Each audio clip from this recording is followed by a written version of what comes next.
New ইয়র্কের Jackson Heights থেকে আপনাদের সঙ্গে আছে আমি খালেদ মুহিউদ্দিন। জামায়াতে ইসলামের আমির ডক্টর শফিকুর রহমান আমাদের সঙ্গে আজকে আছেন। তাকে আমরা স্বাগত জানাই। তিনি আমাদের সময় দিয়েছেন, তার এই চরম ব্যস্ততার মধ্যেও তিনি আমাদের সাথে যুক্ত হয়েছেন এবং অনেকগুলো বিষয়ে তিনি যুক্ত আছেন নানা রকম কারণে, তবুও আমাদের তিনি সাথে আছেন। সেজন্য তাকে আন্তরিক ধন্যবাদ ও কৃতজ্ঞতা জানিয়ে আজকের অনুষ্ঠান শুরু করছি। ডক্টর শফিকুর রহমান, আপনাকে আন্তরিক ধন্যবাদ এবং কৃতজ্ঞতা, আমাদের সাথে আপনি যুক্ত হয়েছেন। আমাদের সঙ্গে আরও রয়েছেন জ্যেষ্ঠ সাংবাদিক, তুমুল জনপ্রিয় টেলিভিশন মুখ এখন জনাব মাসুদ কামাল। জনাব মাসুদ কামাল, আপনাকেও আমাদের শুভেচ্ছা জানাই। আপনি আমাদের সময় দিয়েছেন, সেজন্য শুভেচ্ছা কৃতজ্ঞতা জানবেন।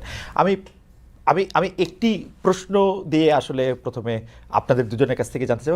শেষ পর্যন্ত যেটা ভেবেছিলাম, যেটা সবাই ভেবেছিল, যেটা নিয়ে সবার মধ্যে একটা দ্বিধা ছিল, সেটাই ঘটেছে এভাবে যে জামায়াতের নেতৃত্বে যে 11 দলীয় জোট হয়েছিল, সেই জোটটা ভেঙে গেছে। সেখান থেকে বেরিয়ে গেছে আমার বিবেচনায় সবচেয়ে বড় একটা অংশ, সেটা হলো ইসলামী আন্দোলন বাংলাদেশ। মানে চরমোনাইয়ের পীর সাহেবের নেতৃত্বে যে দলটা ছিল ইসলামী আন্দোলন বাংলাদেশ, যাদের নির্বাচনী প্রতীক হচ্ছে হাত পাখা, তারা আর সেই দলে নেই। অথচ ইন্টারেস্টিং হলো, এই দলের মূল উদ্যোক্তা কিন্তু ছিল ইসলামী আন্দোলন বাংলাদেশ। তারা বলেছিল, তাদের মূল যে থিওরিটা ছিল সেটা হলো ইসলামের নামে যে দলগুলো আছে, মানে ইসলাম নামধারী যে দলগুলো আছে সারা দেশে, তাদের যে ভোটগুলো, মানে বাংলাদেশের অনেক জায়গায় কিন্তু আছে যে কিছু লোক আছে, ভোটার আছে, যারা নাকি মুসল্লি ধরনের, ইমানদার ধরনের, পরহেজগার ধরনের লোকজনকে ভোট দিতে চায়। এই যে ইসলামী দলগুলো আছে, এগুলো কিন্তু অনেকগুলো দল, ইসলামী দল, যেমন ধরুন খেলাফত আন্দোলন বাংলাদেশ, খেলাফত আন্দোলন, খেলাফত মজলিস, এরকম অনেক দল, নিজামে ইসলাম পার্টি, ইসলামী আন্দোলন বাংলাদেশ, জামাতে ইসলাম, এরা সবাই কিন্তু ইসলামের কথা বলে। কিন্তু তাহলে কোনটা আসল ইসলাম, এটা নিয়ে কিন্তু বিতর্ক থাকতে পারে। আপনি জীবনেও মিলাতে পারবেন না যে কোনটা আসল ইসলাম। সবারই নিজ নিজ কিছু যুক্তি আছে। এক পক্ষ আরেক পক্ষকে বলে যে ওইটা করলে পরে তুমি কাফের হয়ে যাবে, তোমার ঈমান নষ্ট হয়ে যাবে, এগুলো বলাবলি করে। কিন্তু এত তাত্ত্বিক আলোচনা না যেয়েও এটুকু আপনি বলতেই পারেন যে দেশে একটা বড় অংশের ভোটার আছেন যারা এত তাত্ত্বিক আলোচনা বুঝতে চায় না।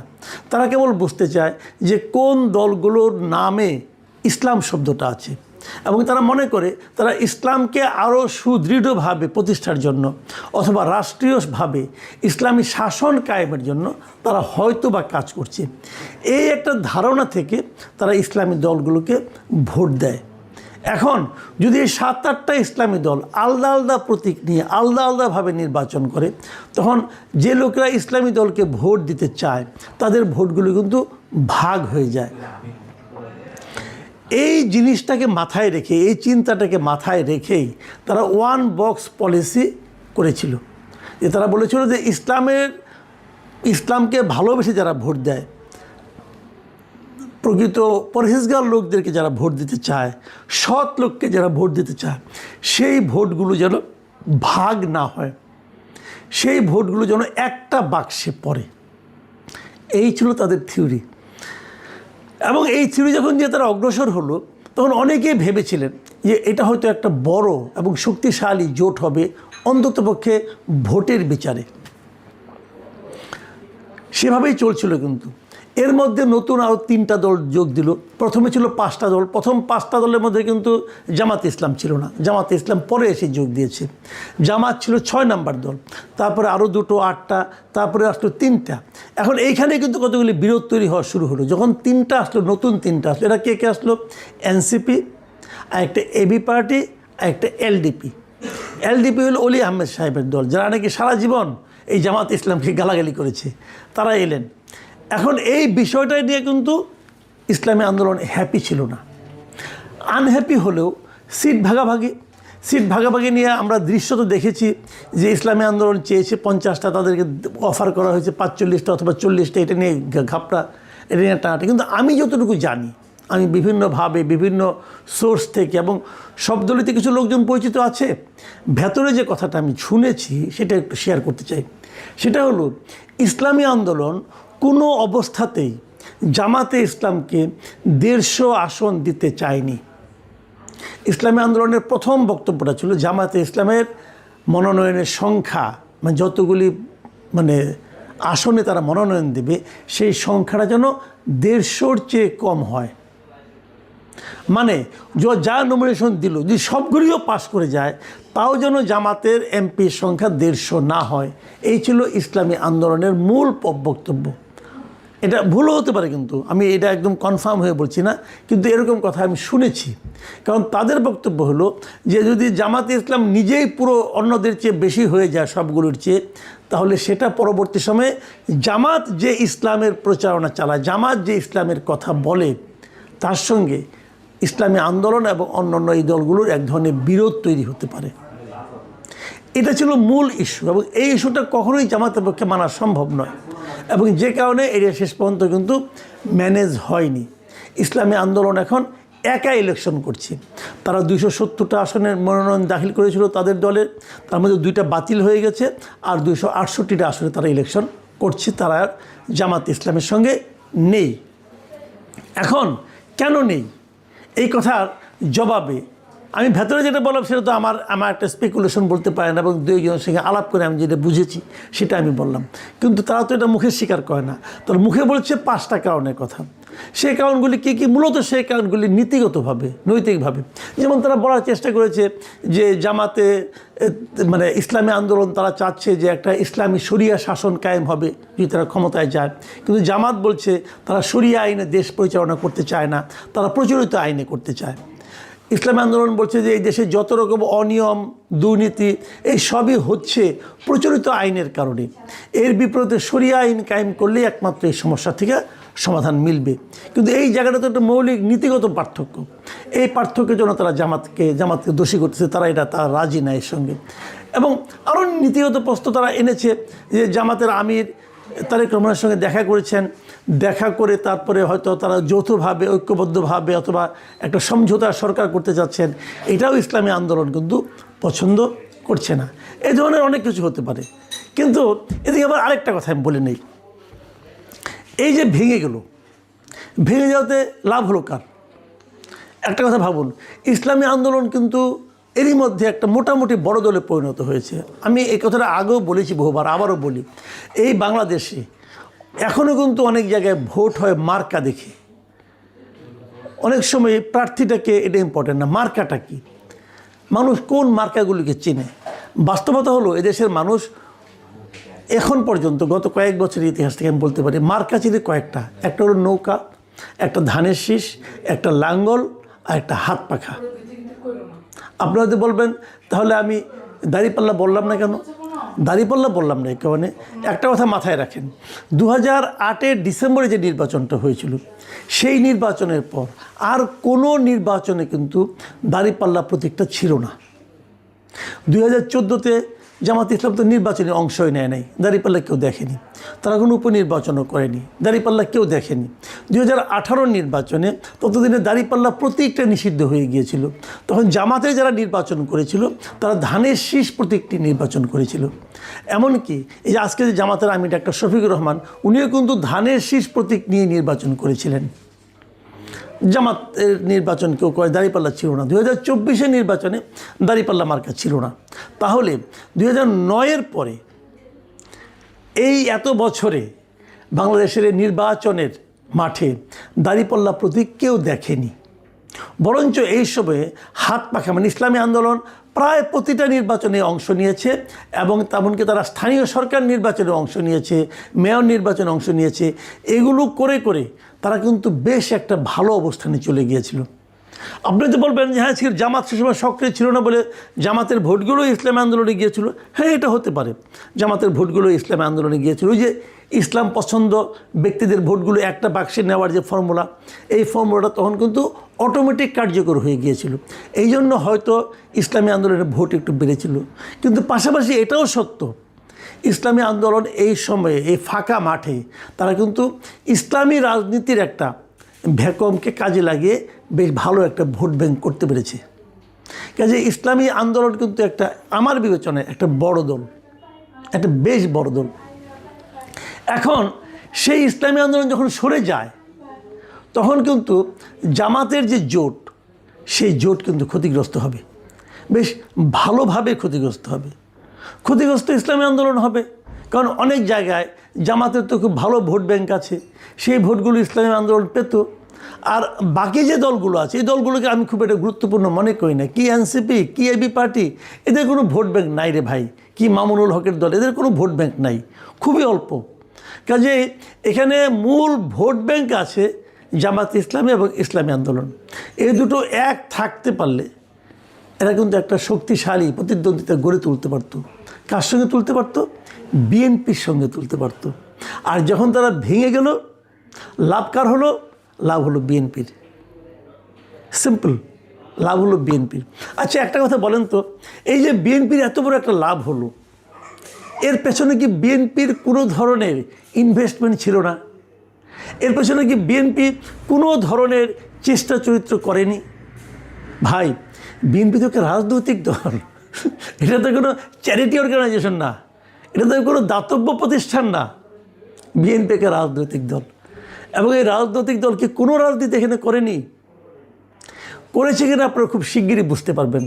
অনেকে তো এমনও বলা বলি করছেন যে ইসলামী আন্দোলনে বেশ কিছু প্রার্থী এখন দেখবেন বের হয়ে আসবে, সেই জায়গাগুলোতে বিএনপির প্রার্থীর দুর্বলতার কারণে অথবা নিষ্ক্রিয়তার কারণে।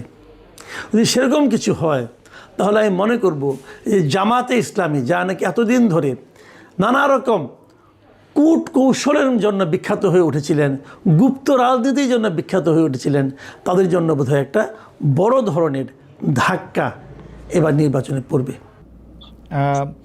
দুটি বিষয়, রাষ্ট্রের দুটি স্তম্ভ সম্পর্কে আপনাকে প্রশ্ন করব। আপনি এখন এই মুহূর্তে বা গত 10 মাস 11 মাসের ডক্টর ইউনূস সরকারের শাসনে আপনার কাছে বিচার বিভাগকে যথেষ্ট স্বাধীন এবং সকর্মক মনে হয় কিনা?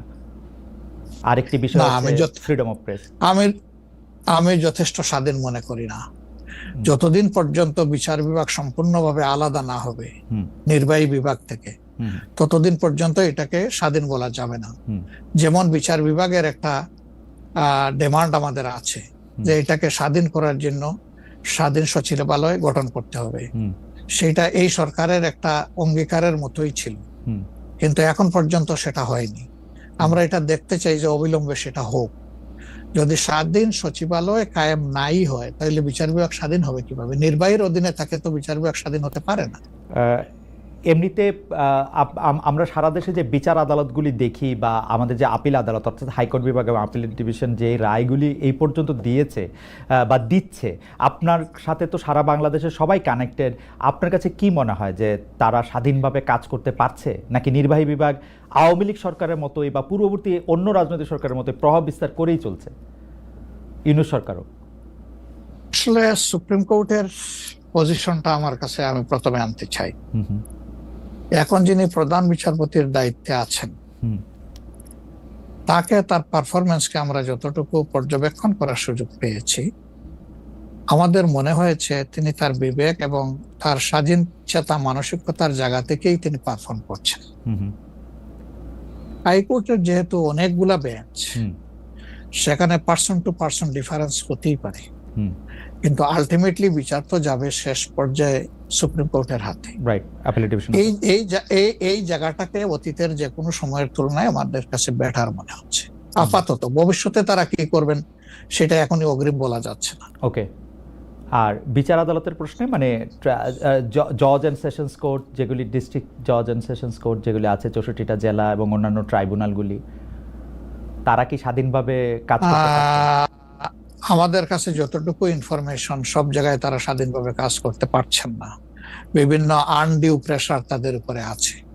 এটা কি নির্বাহী বিভাগের উপর থেকে, নাকি এটা জামাত ইসলামী প্রেসারটা দিচ্ছে বা বিএনপি প্রেসারটা দিচ্ছে বা এনসিপি প্রেসারটা দিচ্ছে? আমরা তো কোনো প্রেসারের পক্ষে নাই। আমরা always in favour of fair justice. আমরা আনফেয়ার কোনো জাস্টিস চাই না, আমরা চাই ফেয়ার জাস্টিস। এখন আর কারা দিচ্ছে না দিচ্ছে, আপনার টক শোতেই আপনি মেনি টাইমস বলেছেন, আমাকে উত্তর দেওয়ার দরকার নাই। আপনি যথেষ্ট জনগণের পক্ষে মতামত ব্যক্ত করার জন্য আপনি বহু সময় এই কথাগুলো রিপিট করেছেন। আমরা কিন্তু এর পক্ষে নাই এবং আমাদের বিরুদ্ধে এই ধরনের কোনো কমপ্লেইন কোথাও নেই। আর যদি ফ্রিডম অফ প্রেসের কথায় আসি, অর্থাৎ সংবাদপত্রের স্বাধীনতা বা গণমাধ্যমের স্বাধীনতা প্রশ্নে আপনার কাছে এই 10 মাসের বিবেচনা যদি চাই বা বিচার যদি চাই, আপনি কেমন দেখছেন যে স্বাধীনভাবে মত প্রকাশ করা যাচ্ছে কিনা? মানে সংখ্যা যারা সংখ্যায় কম তারাও তাদের মতামত দিতে পারছে কিনা? জি না, সেটা আমি আসতেছি। যদি আপনি in comparison two previous period, that is last 15.5 years, even another 2 years you can add with it. সকল কেয়ারটেকার সরকারের 2 বছর, পরবর্তী 15.5 বছর। অনেক সময় প্রেস আমাদেরকে বলতো, আমরা যখন জিজ্ঞেস করতাম যে এই ধরনের একটা জলজ্জন্ত মিথ্যাচার কেমনে করলেন, ওই যে কিছু করার নাই, স্ক্রিপ্ট লেখা ছিল, আমাদেরকে এটা জাস্ট ব্রডকাস্ট করতে হয়েছে। তো এখন সেই পরিস্থিতি এরকম নাই বলে আমাদের কাছে মনে হয়। তারপরেও আমরা প্রেসের কাছ থেকে বিভিন্ন সময় শুনি তাদের কিছু কনসার্নের জায়গা এখনো বিদ্যমান। কেউ এখনো তাদের উপরে আনডিউ প্রেসার দিয়ে থাকেন, এটা করতে পারবেন, এটা করতে পারবেন না। এটা যদি থাকে, একটা মিনিমাম রেঞ্জেও থাকে, তাহলে তো আমরা কমপ্লিট ফ্রিডম অফ স্পিচ বলতে পারছি না, ফ্রিডম অফ এক্সপ্রেশন আমরা বলতে পারছি না। এটা কিছুটা যে এখনো প্রিভেল করছে, এটা আমরা অনুভব করি। তবে আমরা ফিল করি যে প্রেসকে তাদের মতোই রোল প্লে করতে দেওয়া উচিত।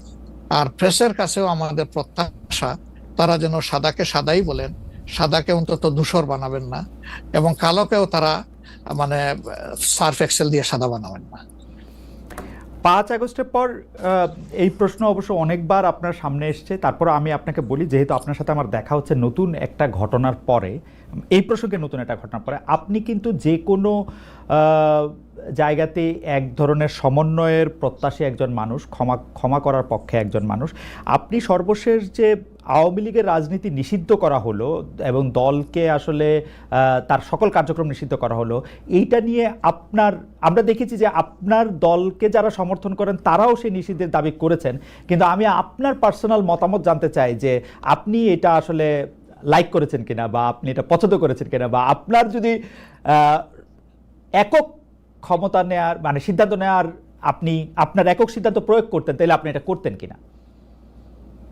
দেখেন, এখানে অনেকগুলা বিষয়। আমাকে ইদানিং ফরেন মিশনের যারা বাংলাদেশে আছেন, এনভয় বা আপনার রাষ্ট্রদূত যারা আছেন, তারাও জিজ্ঞেস করেন যে ন্যাশনাল রিকনসিলিয়েশনের একটা জায়গা থাকা উচিত কিনা। তাই আমি বলি অবশ্যই উচিত। তবে বিষয়টা হলো যে আমাদের ওন্ড গুলা একদম তাজা, ট্রমা গুলা এখনো, মেন্টাল এবং ফিজিক্যাল ট্রমা এখনো বিদ্যমান। হাসপাতালের বেডে এখনো রয়ে গেছে ইনজিওর্ড পার্সন গুলো। শহীদ পরিবারের অনেকেই তাদের আপনজনের লাশও এখন পায় নাই, লাশের সন্ধান বা কবরের সন্ধানও পায়নি। সো এটা একদম তাজা একটা বিষয়। যেমন আমরা যদি সাউথ আফ্রিকার কথা ধরি, তাহলে ডিকেডস আফটার ডিকেডস এটাকে হিলিং করতে, রিকনসিলিয়েশনে আনতে সময় লেগেছে। অতএব মিনিমাম একটা সময় দিতে হবে। আওয়ামী লীগের ক্ষেত্রে কি হয়েছে, তাদেরকে নিষিদ্ধ করা হয়নি, তাদের কার্যক্রমের উপরে মানে নিষেধ আরোপ করা হয়েছে, তারা ফাংশন গুলা করতে পারবে। 15.5 বছর তো তারা সুযোগ পেয়েছিলেন। এই দেশে ফেয়ার ডেমোক্রেসি তারা চাইলে কিন্তু কালচার করতে পারতেন এবং ইতিহাসে স্মরণীয় হয়ে থাকতে পারতেন। কিন্তু আসলে আপনিও তো তাদের অনেক কর্মকাণ্ডের প্রতিবাদ করেছেন অত্যন্ত জোরালো ভাবে। আগের আপনার ঠিকানা থেকে, বর্তমান ঠিকানা থেকে, সব জায়গা থেকে আপনি যেখানে যখন ছিলেন আপনি করেছেন। কেন করলেন? এই জিনিসগুলো অ্যাকসেপ্টেবল ছিল না, এই জন্যই তো করেছেন।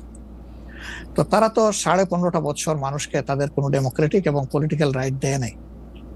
জাস্টিস পাওয়ার রাইটটাও তারা স্ন্যাচ করে নিয়েছিল। এই ধরনের সবগুলা রাইটই তো কার্যত তারা কেড়ে নিয়েছিল। আপনি যদি প্রেসের কথা বলেন, এখন তো অ্যাটলিস্ট যখন তখন যাকে তাকে, প্রধান উপদেষ্টাকে একটা কথা বলেছে ঢুকাই দাও, মামলা একটা দিয়ে তাকে সাথে সাথে ঢুকাই দাও, এই কাজ তো এখন হচ্ছে না। আয়নাগরের ঘটনা তো এখন একটু হইতেছে। মাননীয় আমির, একজন ইউটিউবার আছেন সাব্বির, তাকে জেলে দিয়ে দেওয়া হয়েছে প্রধান উপদেষ্টাকে, কি জানি বলছে। না, আমি বলতেছি সেটা, আমি বলছি যখন তখন হচ্ছে না, গণ হচ্ছে না। 2-1টা কেস হইতেই পারে, এটা এক্সেপশন, কিন্তু আগে তো এটা ছিল প্র্যাকটিস এন্ড র্যান্ডম, এটা কিন্তু এখন হচ্ছে না। তারপরে আপনি দেখেন যে আয়নাগরের যে বিষয়টা, মানুষকে ধরে নিয়ে ঢুকাই দাও, হোয়ার অ্যাবাউট কেউ জানে না, তার ফ্যামিলি জানে না যে মানুষটা বেঁচে আছে নাকি মরেই গেছে। যদি মরে যায় তার কবর কোথায়, আদৌ জীবনে দেখবো কিনা তার কবরটা, সেটাও তো প্রশ্ন। এরকম তো ঘটনা ঘটেছে। এবং যাদেরকে আয়নাগরে নেওয়া হয়েছে তারা কিন্তু সবাই ফিরে আসেননি। তারা অনেকেই এখনো আমরা জানি না তারা কোথায় আছেন, আদৌ বেঁচে আছেন কিনা। তো এগুলা তো এখন হচ্ছে না। আর বায়বীয় মামলা যেটা বলা হয় সরকারের পক্ষ থেকে, এখন সরকারের পক্ষ থেকে সেরকম মামলা নেই। এখন মামলা হচ্ছে পলিটিক্যাল যারা বিভিন্ন পার্টিজ আছেন তারা, সেই ক্ষেত্রে এক এক দলের এক একটা দৃষ্টিভঙ্গি। আমাদের দৃষ্টিভঙ্গি হচ্ছে যে ফর ফেয়ার জাস্টিস কমপ্লেইনটা পুরো অ্যাট্রোসিটি করেছেন যারা এটার পারপিটেটর, তাদেরকে ডিরেক্ট যারা আছেন তাদেরকে বাদ দিয়ে আমরা কোনো মামলায় কাউকে আসামি করিনি। এই জন্য আমাদের মামলায় শত শত কোনো আসামি নেই। ওকে, অন্যান্য সংস্থার বা দলের বা অথরিটির থাকতে পারে। তো এই জিনিসগুলোর কিছুটা হলেও ডেভেলপমেন্ট হয়েছে, কিন্তু আরো অনেক হওয়ার প্রয়োজন আছে এবং সুযোগ আছে।